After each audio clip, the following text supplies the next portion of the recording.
야! 야! 낚시의 목적은 사람을 낚기 위함이었습니다.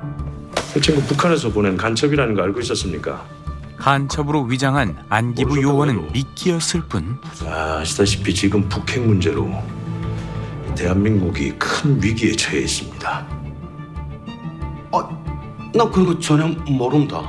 병철 씨야 모르겠지. 근데 병철 씨 스승인 김장혁 교수는 잘 알고 있어. 최종 타깃은 북한 수뇌부와 긴밀한 관계라는 조선족 출신의 중국 핵물리학자. 그런데 북조선에서 지금도 핵 개발 중이냐 물었어. 마침내 낚아올린 그의 충격적인 한마디. 북조선에선 이미 핵을 가졌습니다. 한반도 최초의 북핵 위기가 촉발된 때는 1993년. 완벽하게 장사치가 돼야 돼. 돈이 안 돼요, 돈이. 적들이 자네 정체를 알아챌 테니까 말이야. 사상 초유의 위협을 저지하기 위해선 무슨 수를 써서라도 북기에 잠입해야 하는 임무. 박석영 선생을 좀 만나고 싶은데 말이오. 이것은 디렉터 스컷 오늘의 영화 공작의 실화입니다. 윤종빈 감독은 늘 흑역사라 불리는 사건들에 관심이 많은 연출가입니다. 이 90년대 범주와의 전쟁부터 조선 말 밀란의 시대까지 그의 영화에서는 역사책 이면의 진실들이 한국 사회를 정의해 왔는데요. 자, 믿기지 않는 실화를 각색한 이 신작에서도 감독은 90년대 한반도를 지배했던 냉전의 공기를 담아내는 연출을 선보입니다.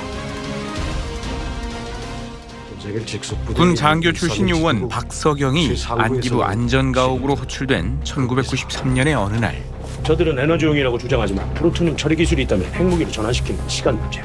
당시 그들의 최우선 과제는 영변 핵시설의 실체를 파악하는 것이었죠. 베이징에 있는 북한 대외 경제의 심의처장이야. 리책 또는 리명훈이라고 불리지. 1차 타깃은 중국 내 북한 외화벌이 총책임자 흑금성이라는 암호명을 받은 석영은 무역상으로 신분을 위장하는데, 그로부터 6개월 뒤 아이고, 대라. 오늘도 하루 종일 물건 샘플만 보고 왔습니다. 베이징에선 북한 제품을 찾아다닌다는 한국인 사업가의 소문이 파다하게 돌기 시작하고, 신문 보름 안에 쇼부 치야지. 북측에서도 분명 석영의 존재를 인지했으련만 아직 그들과의 접촉은 요원한 상황. 많이 팠어요. 그렇게 적들이 밑밥을 물기만을 얼마나 기다렸을까? 작전 철수까지 심각하게 고려하던 그때, 왜? 박석영 선생, 내 조선민주주의인민공화국 대외경제위의 리 처장이라고 합니다. 선생을 좀 만나고 싶은데 말이오. 드디어 올 것이 왔습니다. 아, 지금이요? 예, 어디서 볼까요? 지금 당장 호텔 정문 앞으로 나오시오. 뜻밖에도 북측 최고위급 인사가 직접 연락을 취해온 것인데, 장소 바꿉니다. 호텔 뒷문으로 나오시오. 혹시라도 모를 미행을 따돌리려는 심산인지 수시로 경로를 이탈하는 북한산 내비게이션의 안내에 따라 왔던 길도 잊어먹을 만큼 갈팡질팡한 끝에 너는 쭉 걸어오시다 보면 출구 앞에 고려와이라는 식당이 보일 겁니다. 거기서 뵙겠습니다. 마침내 호랑이굴 한가운데 잠입하는 데 성공한 석영. 딱히 소개해드릴 것도 없고 그냥 리 처장이라고 부르시면 돼요. 여기서 첫 번째 디렉터스 컷이 시작됩니다. 주인공인 석영은 안기부 요원 출신으로 이중 간첩 혐의를 받은 실존 암호명 흑금성을 각색한 인물인데요. 베이징에 있던 기존 안기부 라인들은 어떻습니까? 이 남자의 말투에 주목해 주십시오. 극중 경상도 출신인 그는 평소에는 표준어로 말하는 반면 해외 비즈니스하는 서울무역 박석영입니다. 위장 신분에서는 오히려 자신에게 편한 사투리를 고사하니 아이고, 세상에 답 없는 문제가 한두 개입니까? 편하게 말씀하십시오. 위장된 모습에 가까운 본래 신분과 먼저 사업 본 얘기 모습에 앞서. 가까운 위장 신분. 이러한 아이러니는 장성동 장차 그가 고발권을 조직과 도와줄 수 적들 있는지 사이에서 편하게 겪게 될 정체성의 위기를 맞다. 암시하는 것이기도 저도 하지요. 뉴스에서 봤는데 왕후에서는 어떤 물건을 사고자 하십니까? 비즈니스에 눈이 어디 있겠습니까? 돈만 되면 뭐든 좋지요. 마지막에 요식적인 대화로 서로를 탐색해가던 그 순간 남조선 정보를 넘겨줄 수 있겠어. 훅 치고 들어오는 상대의 분쇄? 아니, 어쩌면 이건 테스트일지도 모를 터. 과속하다가 탈선해서 이제 농담까지 하시네. 예. 아는 것에 있어서 최대한 성의 표시만 해주셔도 만족하겠습니다. 하지만 그냥 떠보는 수준은 아닌 듯합니다. 이 부탁했던 문건들이야. 성의만 표시하란 말에 그들의 진위가 분명히 있을 겁니다. 허나 최종 관문까지는 산 넘어 산이었으니 남조선 김상태 의원이 2집 살림을 한다. 상대는 테넌트 안수진이. 이번엔 고위부 소속 정 과장이 서경을 상대하는데 안수진이가 놀랍구만 기래. 성의 표시로 물어다준 연예계 소식에 감동한 나머지 기카만 북조선 물건이고 뭐고 다 필요 없이 군사기밀을 내게 독점적으로 넘겨주시오. 탑시크릿일 경우 건당 30만 달러 이상 쳐줄 수 있습니다.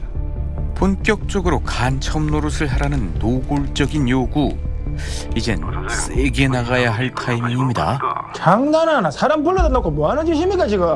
인자 짐 싸서 집에 가려고요. 그럼 집에 가시기 전에 배하니까 30분 뒤 스카이라운드에 있는 중국 식당에서 뵙겠습니다. 주도권 탈환과 함께 드디어 본론으로 들어갈 차례. 허나 몸수색이 삼엄하리란 것은 불보듯 뻔한 노릇. 빵 빠우 같죠 이거? 한치의 흐트러짐도 없이 긴장의 끈을 놓아서는 안 되는 중요한 작전이건만 수리야, 왔으면 가는 게 예의지요.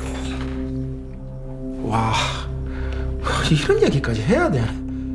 사실 제 아버지 술 때문에 돌아가셨습니다. 절대 술 처먹지 마라. 억지로 둘러대던 그때 술 한 잔에 가족사까지 파십니까? 천박한 것이 영락없는 자본주의자구만. 뭐라? 야, 네 지금 뭐라 했어? 뭐 내 부모님을 팔아? 진짜 보자 하니까 야이 황마 진짜. 두려움을 맛봐야 겸손하겠어? 서경은 이 초반 기싸움에서 절대 밀려선 안 된다는 일념뿐이었는데 박 선생은 맞는 말씀을 한 거예요. 부모님 말씀을 따르는 게 우선이죠. 병 주고 약 주고 혼을 빼놓는 적들의 팀플레이. 이제 찬바람 좀 맞아야겠습니다.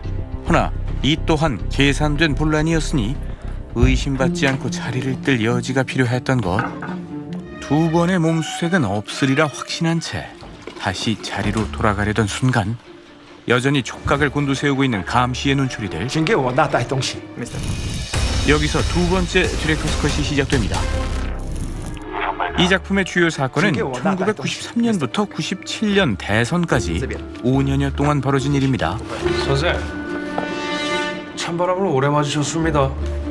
헌데 그 기간 내내 서경은 줄곧 트렌치코트 차림만으로 등장하는데요. 계절감을 지워버린 그의 의상에는 감독의 의도가 담겨있으니 외화벌이는 저장동지의 일인 거고 고화국 수호는 내일이요. 시작하라. 분명 사계절이 존재했으련만 감독이 회고하는 90년대는 늘 춥고 싸늘한 냉전의 시대였다는 의미가 서경의 일관된 의상으로 표현되고 있죠. 선생님이 좋아하시는 비즈니스. 전대미문의 한반도 위기 앞에 시간은 촉박하기만 하고 그럼 저희 쪽에서는 아연이나 철강 같은 광물 수입도 괜찮은데. 꾸며낸 낯빛과 위장된 웃음 뒤에서 시시각각 찰나의 암투를 반복해야 했던 냉전의 시대. 박 선생이 평양으로 와주셔야 되겠습니다. 마침내 찾아온 천재 일우의 기회. 하지만 만약 자네 정체가 탄로나 억류당했을 경우 스스로 결단은 생동해. 속을 알 수 없는 시면과 마주한 그때 시면 또한 그를 삼키려 하고 있었으니 가짜의 신분과 진짜의 어법 그리고 냉전의 계절만을 살았던 스파이, 이것이 공작의 디렉터스 컷이었습니다.